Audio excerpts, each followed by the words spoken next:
Good morning and welcome to the Paulding County Board of Commissioners April 8, 2014 work session. I want to welcome all our invited guests. Thank you for being here and recognize elected officials. We have our distinguished DA, Dick Diamond. Thank you for being here. Mayor Hiram, Mayor Debbie. Am I missing anyone else? Thank you all for being here. Remind you to turn off all cell phones, Nextels, and pagers. We will dispense with the reading of the public ordinance, and for our invocation and pledge, Pastor Bill Sizemore, Connections, pastor at New Seasons Church. Thank you. Would you stand with me if you're able? Let's pray together. Father, we come before you thanking you that we're a part of a country, that we can speak our minds, that we have the ability to come together, to reason together. Lord, I want to pray for this commission. I want to pray for these men and these women that will be speaking today, that you'll give them the wisdom and the courage that they need to make the decisions that will best benefit the constituents, the ones that have voted them into these places. Lord, I pray that your wisdom would just take over this place, that as decisions are made, that it would honor you and that it would bring us closer to you. Father, we pray these things in Jesus' name. Amen. Amen. I pledge allegiance to the flag of the United States of America and to the republic for which it stands, one nation, under God, indivisible, with liberty and justice for all. Thank you so much, Pastor. We appreciate it. Minutes, the March 25th, 2014 work session minutes and the March 25th, 2014 board meeting minutes are available for your review. Under announcements, we'd like to welcome Tommy Leonard to the lectern. Talk about details of the upcoming Great American Cleanup event in Paulding. As you look around, you know, it's pretty disgusting to look at our roadways, and you're trying to bring in new industry here, and you see people just throw out their trash, and we're going to try to do a huge cleanup, and we work on it constantly, but it's a never-ending battle. So Tommy has a good event coming up. If you've noticed, we posted signs on the right-of-way. It is a $1,000 fine, and it's just being able to catch the folks doing it. Of course, our marshals area has done a great job with people uncovering loads and that type of thing. So, Tommy, the election's all yours. Well, thank you. Good morning, Commissioners. I appreciate you allowing me to have a little bit of time to speak to you this morning, also the citizens of Paulding County. On the 13th of May, 2003, Keep Paulding Beautiful became a certified affiliate of Keep America Beautiful. And since then, our organization has served the citizens of Paulding County in a very special way. And the vision of Paulding County, or Keep Paulding Beautiful, is simple. We want to create an atmosphere that inspires the citizens of Paulding County to take care of their environment in a way that impacts future generations. Our desire is to work with our citizens to promote a clean and healthy environment in which to live, work, and play. And one of our primary goals is to educate the citizens about littering, recycling, and maintaining our creeks and streams. Now, each year we host events to accomplish this mission. And since Keep Paulding Beautiful came into existence, we've cleaned up streams, cemeteries, walking trails, local parks, illegal dumps, illegal dump tire sites. Thousands of pounds of trash and debris have been removed and properly disposed of. And last year, Keep Paulding Beautiful was able to teach over 1,000 of our third graders in our public school system about water pollution, water conservation, and litter prevention using the EnviroScape platform. And many of y'all have seen that. It's a great tool for teaching. And as director of Keep Paulding Beautiful, I'm blessed to have a fantastic board of directors. And one of them is Nancy Hightower. She's not here with us today. She's probably at a school teaching. She just stays constantly there. But she's a retired school teacher from the Gwinnett County school system, and she's fantastic with our children. She goes to school on her own time and teaches our children about these issues. And she does a fantastic job. We will assemble at West Ridge Church this year for our annual Great American Cleanup event on Saturday, April the 26th at 10 a.m.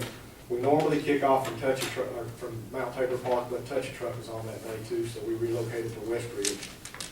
What's your day one more time? That is the 26th at 10 o'clock.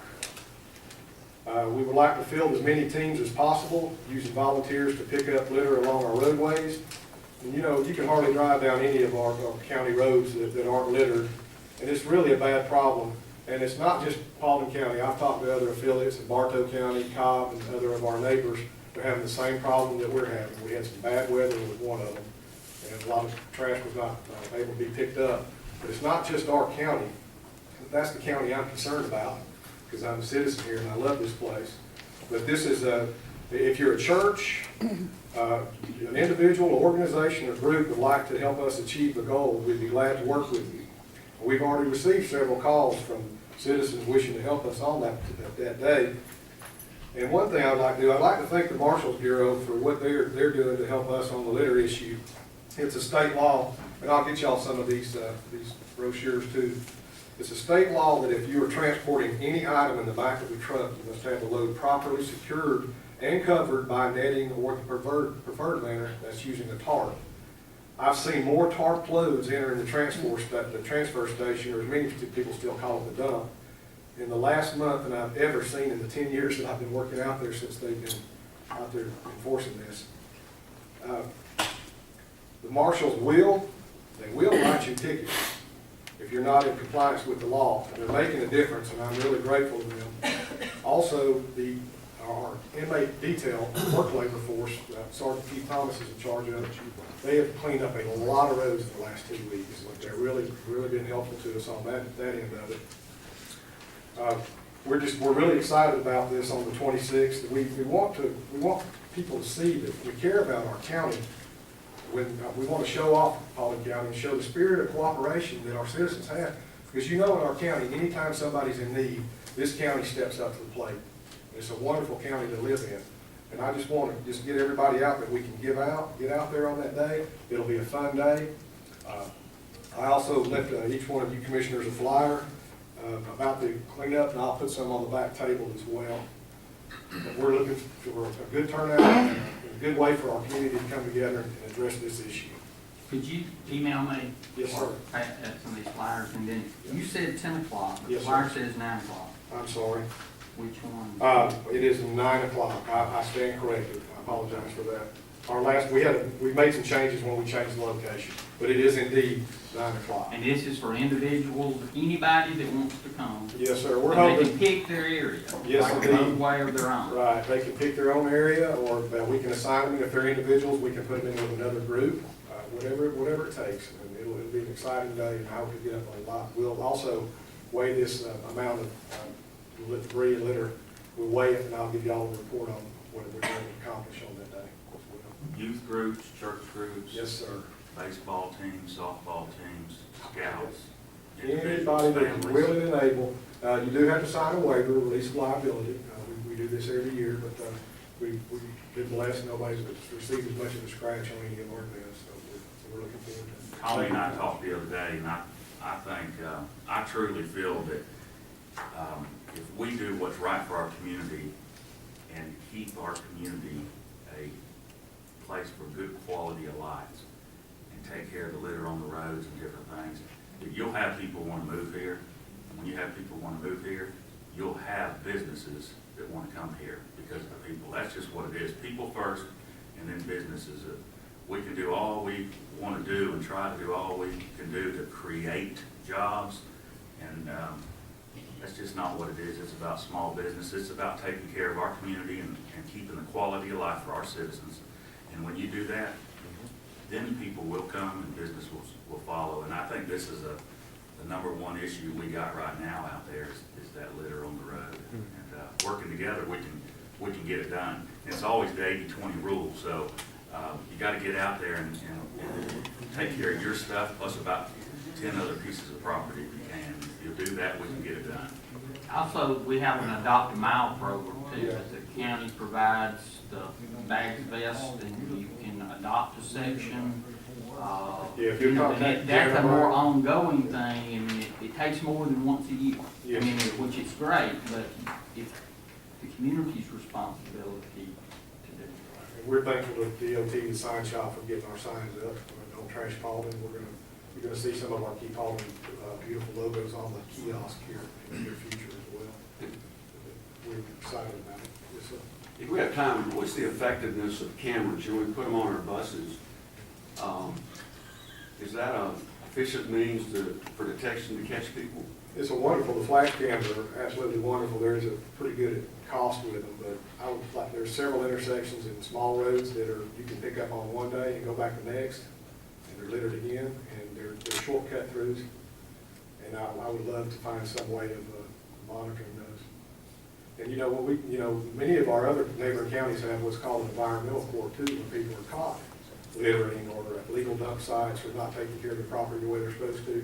You can take them there, and a lot of times they'll either fine them or they'll assign them to do community service, and we can use those community service workers as well to pick up the litter that they're creating.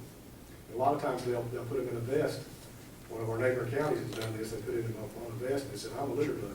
They put them 1 mile within their own subdivision picking up litter, so everybody gets to see you, and it's effective from what I understand. There's a great sign up in Asheville, North Carolina, that says, do not make Asheville your ashtray. Those are about as hard as anything to clean up. Yes, they are. And people don't realize a cigarette butt, it might not seem like litter, but you go to any intersection like 92 and 278, roll down your window and look on the ground. There are thousands and thousands of them. And the Marshals Bureau has written tickets up for those too. The problem is just catching people. If anybody can drive down the road, nobody's looking, and toss something out, we need to change that mindset. And that's why we concentrate so much on our younger children in the 3rd grade level, because if any of you know that have children or grandchildren, children are brutally honest, and they'll tell you the truth. And that's the ones we like to concentrate on. Sometimes the older people are already setting their habits, but if we can catch them, it would be great. Lottery tickets. Yes. Ton of them. I'd like to, you got April 26th is the day from 9 to 2, and that's great, but I'd like to see us take April and May, and the citizens decide that they're gonna get out there and we're gonna clean up this county. And take the month of April and May and do it before it gets hot. And take the time that you have, whether it's a little bit of time right here on spring break, whether it's the weekends, Saturday, Sunday after church, whatever it is, adults helping out, don't just let the kids on the road, but working together, we can continue to make Paulding County a great place to live. If we could have as many cleanups a year as y'all desire, what we need to do is fill the people. I know there's also, I think, West Ridge and Oasis, and there's 100 churches in Gage, Atlanta, where they do the huge cleanup. So I think there's more and more awareness. We want to make it bigger and bigger every year. Thank you. I'm available anytime. Thank you. Thank you, Tom. The Board of Commissioners would now like to present Dick Donovan, Paulding County District Attorney, with the Victims' Right Proclamation. Dick, I think you have some people, if y'all would come forward. I'd like all of them to come up, everybody from the office. He's awfully brave for the DA to stand up here in the firing squad without a vest. I don't mind that. Come right in the middle, and y'all gather around. Gotta be on either side.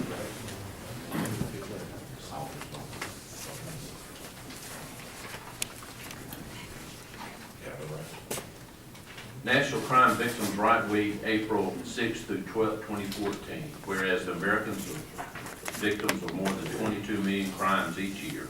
And these crimes also affect family members, friends, neighbors, and coworkers. And whereas crime can leave a lasting physical, emotional, or financial impact on people of all ages and abilities, and of all economic, racial, and social background. And whereas in 1984, the Crime Victims Fund was established by Victims of Crime Act, BOC, to provide a permanent source of support for crime victim service and compensation through fines, penalties paid by convicted federal offenders. And whereas the Crime Fund today supports thousands of victim assistance programs that provide help and support to child victims of violence and sexual abuse, stalking victims, survivors of homicide victims, victims of drunk driving crashes, and victims of domestic, dating, sexual violence, and other crimes. And whereas the victim assistance community faces new challenges to each and serve all victims, including victims of newly recognized crimes such as domestic minor sex trafficking, cybercrime, and victims who have not always trusted the criminal justice system, including immigrant victims, urban youth, and victims who are lesbian, gay, bisexual, and transgender. Whereas the National Crime Victims' Right Week, April 6 through 12, 2014, provides an opportunity to celebrate the energy, creativity, commitment that launched the Victims' Right movement, inspired in its progress and continues to advance the cause of justice for crime victims. Whereas the Paulding County District Attorney's Office is joining forces with victims, service providers, criminal justice agencies, and concerned citizens throughout Paulding County and America to raise awareness of victims' rights and observe National Crime Victims' Rights Week. Now therefore be it resolved that I, David A. Austin, Chairman of the Paulding County Board of Commissioners, do hereby proclaim the week of April 6 through 12, 2014 as National Crime Victims' Right Week and reaffirm Paulding County's commitment to respect and enforce victim rights and address their needs during National Crime Victims' Rights Week and throughout the year, and express our appreciation for those victims and crime survivors who have turned personal tragedy into a motivating force to improve our response to victims of crime and build a more just community. Would y'all please give them a hand?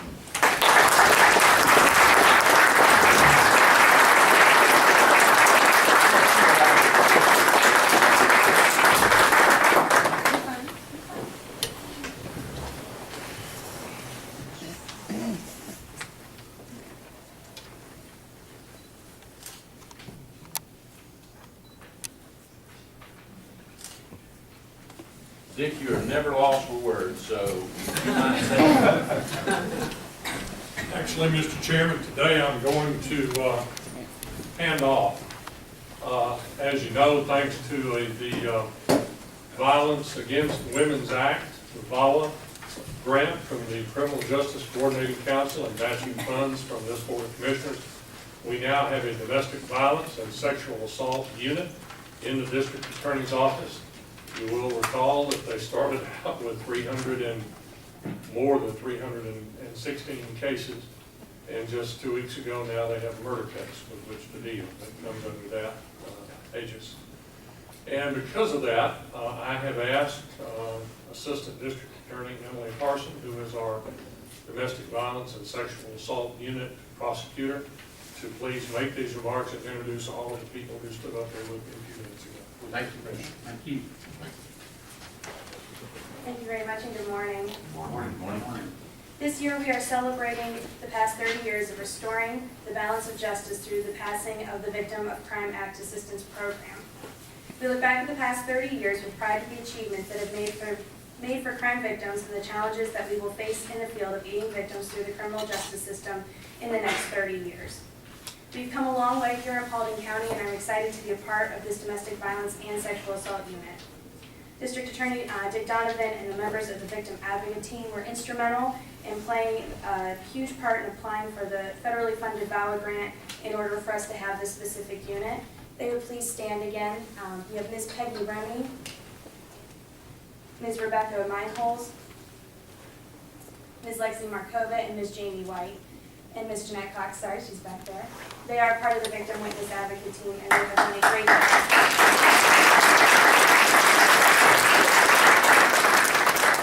As part of this grant, not only am I the prosecutor, but Ms. Markova is the Victim Witness Advocate dealing specifically with this grant.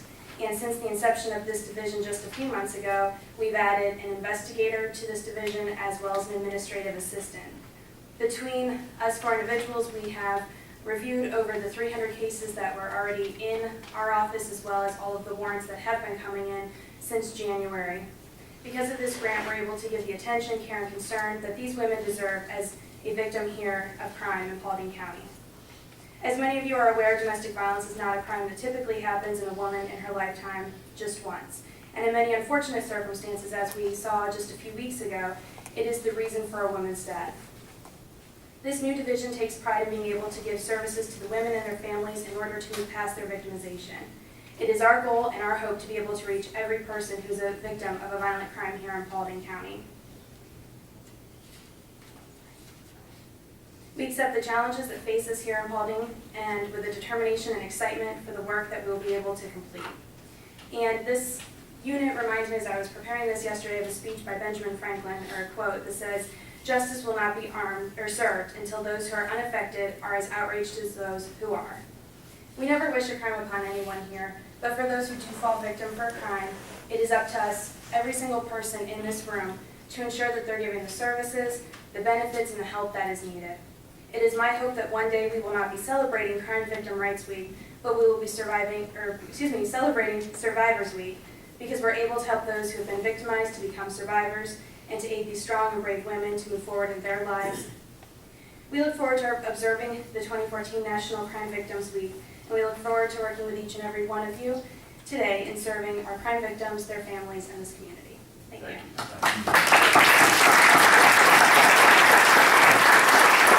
I'd like to say, you hope you never use the crime victim, but from last May, when my father-in-law was murdered, I know that my wife, through where in the county that it occurred, they have a victim's right advocate, and anything she and her family needs, working through court dates, working through bond hearings, working through all the rumors that float out there. I mean, they're there to do anything. And like I say, it's something you never want to use, and you really don't understand what y'all do until you have that need. And it's, like I say, it's a I great think service. that's the unfortunate part. You don't want to have contact with them, and you don't really know what all they do. But we've had need to add 2 victim advocates in our office just since I took office, because of the services that the federal law requires us to provide and state law and the Violence Against Women's Act require. But you speak very eloquently, thank you, Mr. Graham, to what they do for people who have in fact been victims of crimes and need their services. And I appreciate, more than I can tell you, Jamie is the coordinator. She manages that staff of people, and I could not possibly have functioned in my office as I have been able to do for the past 3 years without her, no doubt. And I appreciate what she does, and I appreciate what you all do for us. Thank you. If y'all will excuse us now, we gotta go serve some victims. Thank you all again. Thank you. Good to see you. There's no invited guests, no bid awards, reports from committees and departments. I've asked Mike Jones if he would give us a briefing on the flood damage that was done last night. You guys have photographs here in front of us. This was over off Willow Springs, Spring Road. You want to give us an update? Sure. Can we put the pictures up there? Is that possible? Can we put them on screen? The lake that breached is loosely referred to as Willow Springs Lake. I don't know the exact cause. Obviously it was affected by the rain that we had gotten over the last couple of days. There was obviously something wrong with the dam because it's rained there many times before, and we did not experience trouble with this particular lake during the 2009 event, the 500-year flood event. So something in that dam had deteriorated over that period of time. The dam lies about a quarter mile upstream from Spring Road. Scott Green, our DOT director, was contacted and spent the night out there last night, and was joined late by Commissioner Barnett. The lake is actually in his district, Post 4. At one time, Spring Road was submerged 4 to 5 feet of water, and it was affecting about a 200-foot section of the road, and the road has now been undermined. The pipe is a 6-foot diameter pipe. They couldn't process the flow that was coming out. The breach section of the dam was about 80 feet across, and the water, after it left or crossed over Spring Road, went to Silver Comet Trail. I don't have a damage assessment yet on Silver Comet Trail. The sheriff was sending someone out early this morning to take a look at that. Once the flow passed Silver Comet Trail, it reached Mount Olivet Road. Many of you are familiar with that road, know that it bisects an existing lake there. The water did rise over Mount Olivet Road just a few inches. By that point, the lake had drained, and we got some subsidence on the lake there at Mount Olivet, so we did not experience any damage at Mount Olivet. The repair, initial estimate from our DOT director is about $100,000 to Spring Road. That work is underway already, but our guess is the road will be closed for the rest of the week. The photograph that you're seeing there, that's the hole in the dam after the water rushed through it. To give you some idea how big that is, that's about 80 feet across. Oh, I think, there we go, just leave it right there. It's about 80 feet across, about 40 feet tall. That is a concrete core that the water is flowing over, and the water eroded that dam until it reached bedrock. And if you could put the next one on, that's a slide of Spring Road.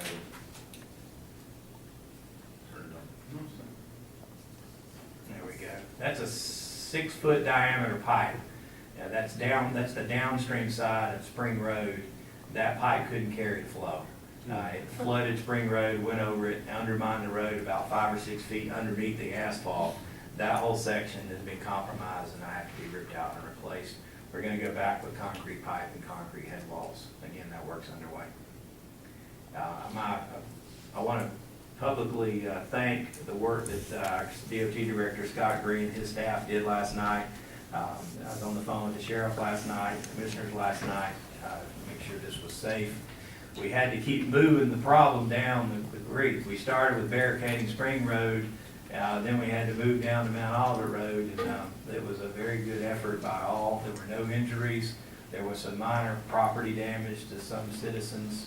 I don't know the extent of that. It was fairly minor given the size of the problem. But if you have any particular questions, myself or Scott Green would be happy to respond. The actual owner of this lake, you said lives in Delaware.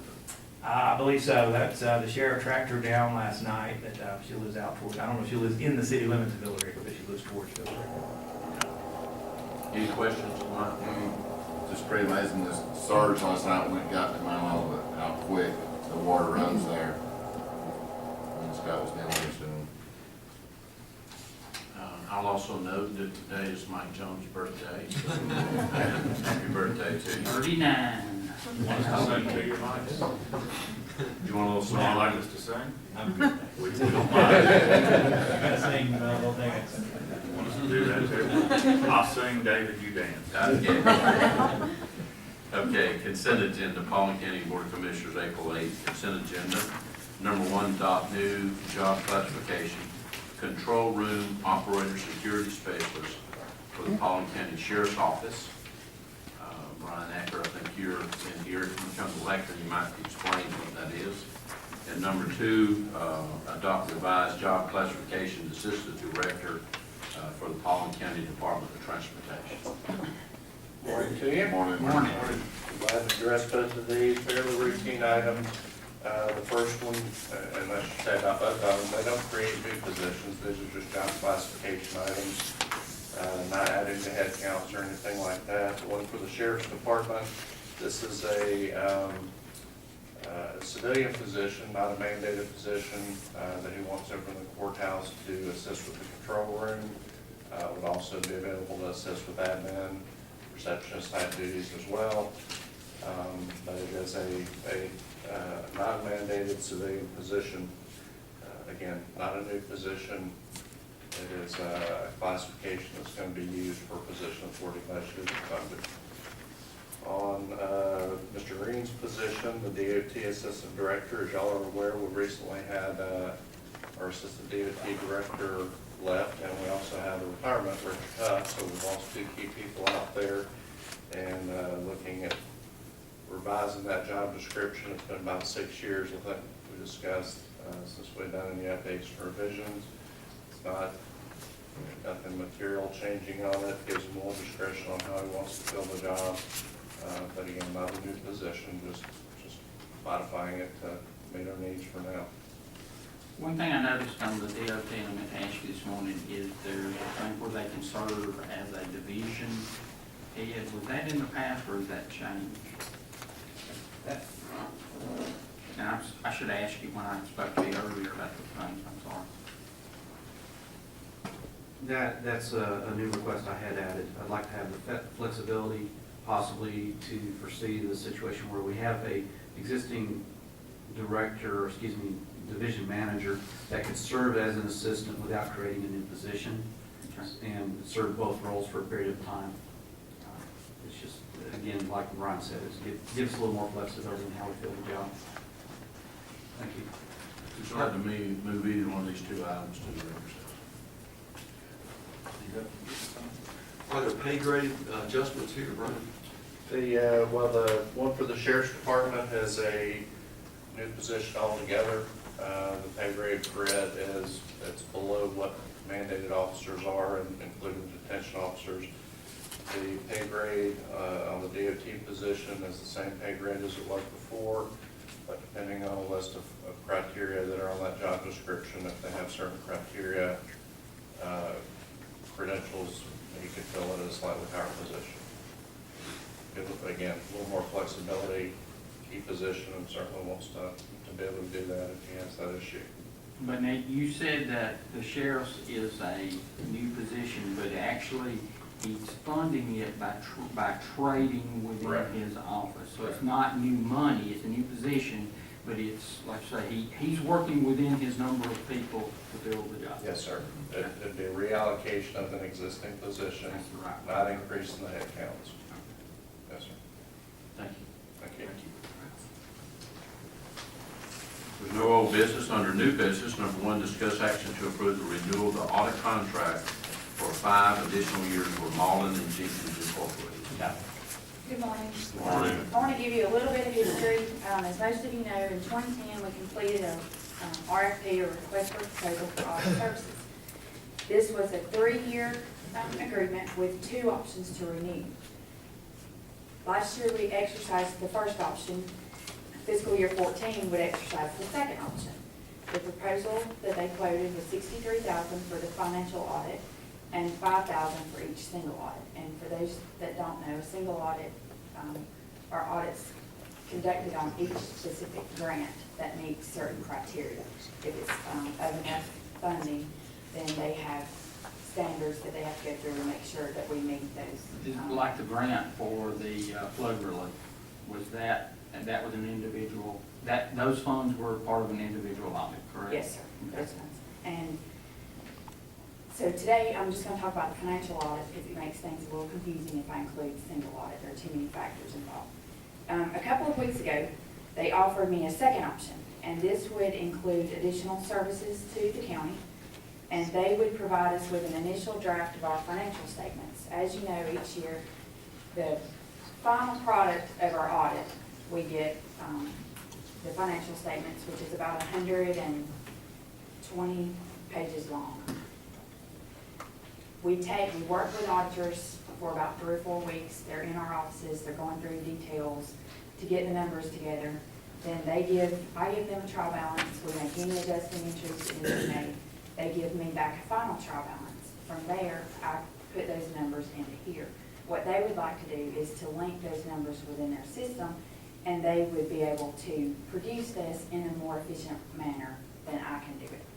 They currently provide 66 clients of theirs prepare comprehensive annual financial reports, which win the GFOA's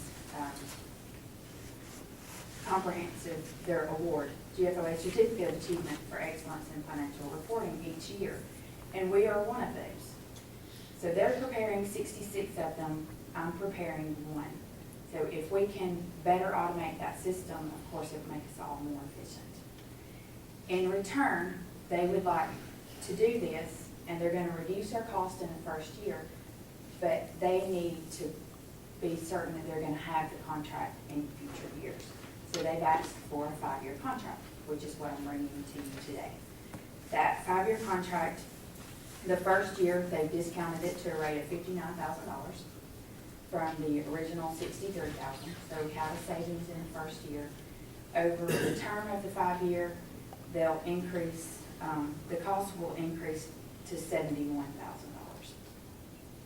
In comparing this with the audit the RFP prices that were given to us in 2010, of course, Mullen & Jenkins was low at a rate of $55,000 for the financial audit. The other shortlist firms quoted a rate of $66,452 for that first year in 2010 and $67,000 in 2010, and with the price to increase consistently over each year. So that gives me a comfort with what they're preparing us, and give, at the price that they're giving to us, that it is a reasonable price for our audit each year plus the additional services. So unless you have any questions. Two comments. One, it actually moves us more toward what private business does in the preparation, because all that, you call it a CAFRA, I can't pronounce it, but use all these words, but it's really an annual report. It's an In annual a normal report. public company, the auditors produce it, and there's a management discussion analysis, which I'll put in there. So Right. not only are you saving $4,000, but we're saving probably at least 120 hours of your personal time and your, plus your department's support that can be shifted to other things, because y'all are what, down one person now from 6 years ago. That's right. Tabitha, I need another clarification. Okay. The 2010 RFP was for 5 years. It was for 3 years for 3 2 years. renewals, yes. Right. So, why would we not have to submit or put out another RFP since that's expiring? Since we didn't have the option to do 5 years at that time? Or Right. have you already done that, and I just don't know? No, that's a very good question. In 2010, this would be the 5th year, so we would have exercised the 3 years. The first year option, this 2014 would be the 5th option to renew. So I have a proposed contract before us for $63,000 in accordance with the 2010 RFP.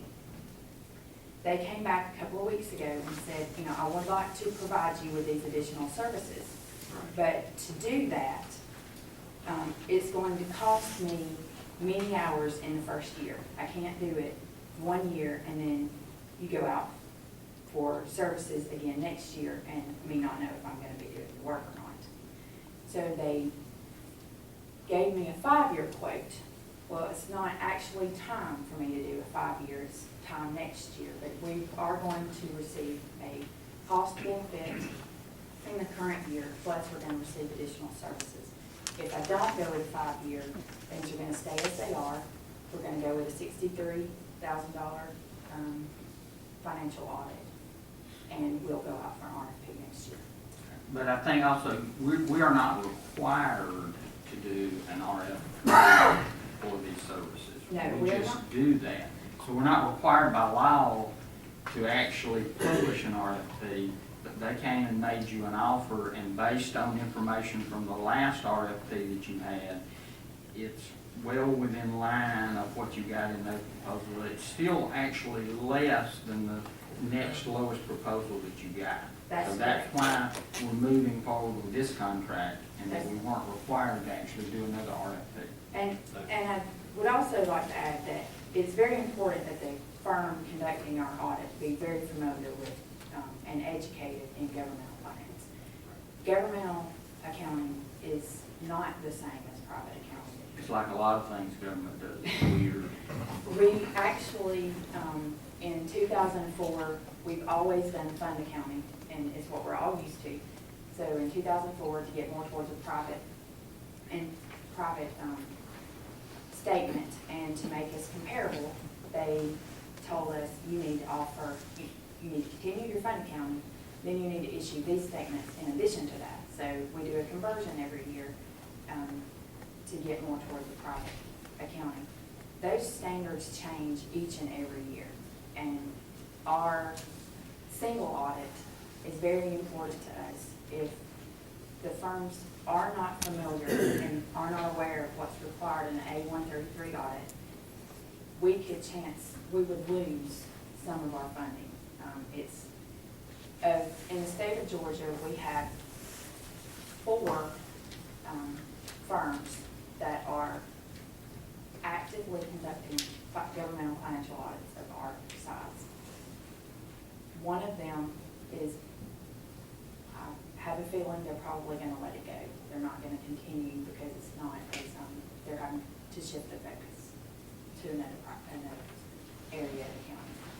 So we would have 3 or 4 that would be able to participate. Outside of that,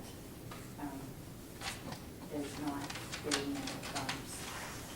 And the importance of the audit is to the commissioners. This is our check and balance to confirm that staff is doing what they're supposed to. That's right. I mean, this is a, you know, they technically work for the commissioners, not for you, That's not right. for Mr. Jones. It's our audit of how you keep your books or our books. That's correct. ACCG, the Association of County Commissioners of Georgia, recognizes Mullen Jenkins as one of the premier auditors in the state, so they're well recognized. Well, and I believe I gave you some of the backup. They mentioned they currently conduct 31 counties within the southeast. They conduct 73 cities, 47 school systems, and they again, they have 66 governments that receive GFOA Certificate of Achievement in financial reporting. Let me ask you this, we're going into budget time, we know you're one person down, is this gonna help you enough to where you're okay the way you are right now in your department, or? He wouldn't put you on the spot. No, would he? you wouldn't put me on the spot. But true, I'm not trying to be a trick question. We have gone through the finance department, and I have asked, every one of them are doing something different than they were a few years ago. They're not doing the same exact thing, for several reasons, and one, because we are short a person. All of the department heads have had to take on additional work, because we're short a department. This doesn't fix that. We have additional, we conduct annual reports to the Georgia Department of Audits, the Department of Community Affairs, Standard & Poor's. Everybody has reporting that they want us to do of some sort. And as times get harder for governments, and as we went through the recession, that became more and more and more as time went on. So we are doing more every day within staff. Yes, this does help tremendously, because during the time of preparation of this, I have professional services that are waiting. They're billing by the hour, so I have to get their work done. Everybody here pretty much has to wait, if at all possible, until that's completed. And it takes, we're back and forth for about 3 weeks in preparation of the CAFR. It doesn't eliminate it, because it still has to be reviewed. These are Paulding County statements, not Jenkins statements. And so there's still a lot that will be put into that, but yes, it will help. Mike said he'd be willing to work on the weekends, though. Okay. I believe. I don't know if you want my. You want your county administrator doing a lot of things. You don't want to do it. Yeah, not do it. Thank you for that, a great job.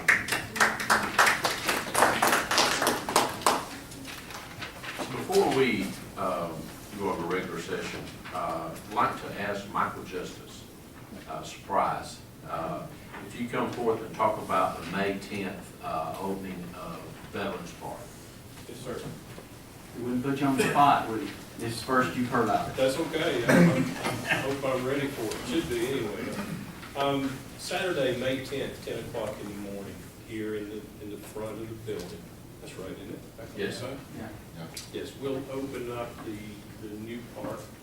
As most of you know, it will be called Veterans Park in honor of recognition of all those who have served and are serving now in our armed services.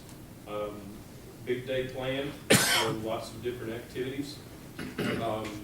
We'll start at the amphitheater on the other end, and we'll make our way down to the unveiling. It's the special recognition there in front of the formal pavilion. We invite all of you to come. There'll be some refreshments served afterwards. We sure would love to have, especially the veterans that are in the community. If you can come that morning, we'd love to see that. Just a short update. The rain kind of pushed us back a day yesterday. The grass was actually started to go, scheduled to start down yesterday. So we're moving towards that completion. Will be done. We'll dedicate it on May 10th, and then we'll follow it up with Relay for Life on the next Friday and Saturday. Thank you. Very good. Thank you. You did good for on the spot. Thank you. That's the conclusion of our regular business session. We do have executive session. to talk about for real estate, but we always like to grant citizens wishing to speak first before we go into the executive session. So I'd like to recognize Marina Hemming to come speak about steering committees. Will you please check that podium microphone? Who was that?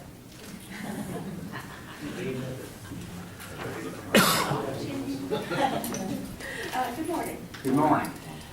Today, I'd like to address the subject of proposed IBA and PCAA steering committees, which was introduced at the last work session. I'd like to thank you for understanding that the citizens want a more active role in their county government, and thank you for addressing the need for citizen involvement in the affairs of the IBA and the PCAA. Citizen participation is vital to good government. In my opinion, and in the opinion of many other concerned taxpayers, circumventing citizen participation has resulted in an oligarchy engaging in high-risk government spending, skirting around laws, and avoiding proper procedures meant to protect the citizens. It has resulted in questionable business deals and a lack of due diligence and the fiduciary responsibility to the taxpayers. Circumventing citizen participation eventually results in pitting the citizens against their own government to protect their own tax dollars. I believe we're now facing the right direction, but whether we actually move in the right direction depends on proper planning. At this crucial point, we all need to work together to ensure good planning and good communication between county government and the citizenry in establishing these steering committees.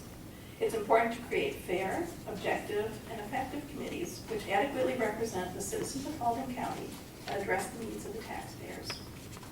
Haste and planning can result in committees that are no more than an extension of cronyism and elusive citizen participation. Without proper planning, it could become a counterintuitive effort which would be detrimental to the welfare of the residents of Paulding County. Poor planning can result in spurious legislation similar to Resolution 14.5, which could increase the power that the IDA has over spending and would make the citizens powerless over their own tax dollars. I agree with what Mr. Graham touched upon at the last meeting in that these committees should serve vital roles in proposing ways to control the spending of the IBA and the PCAA, in addition to providing oversight, transparency, and accountability of these authorities to our fellow taxpayers. Of particular importance is properly evaluating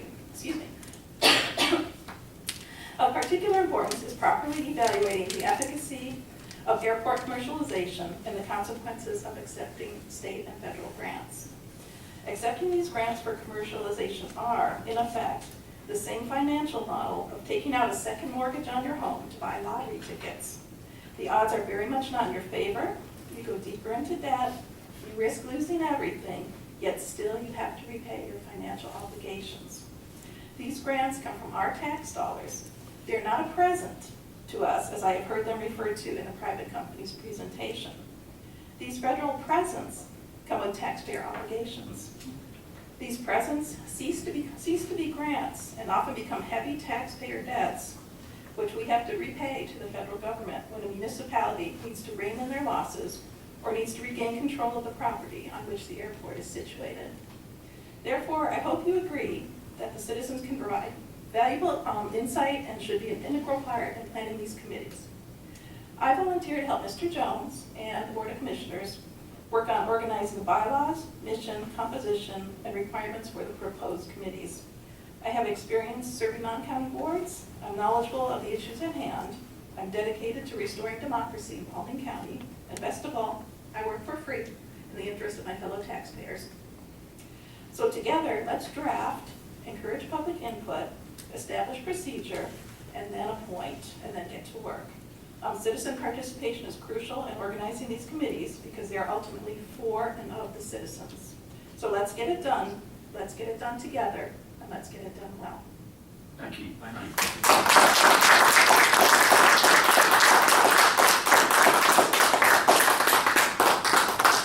Now do I hear a motion to go into executive session for real estate? Motion to go into executive session. Motion? Second. All in favor say aye. Aye. We will return shortly.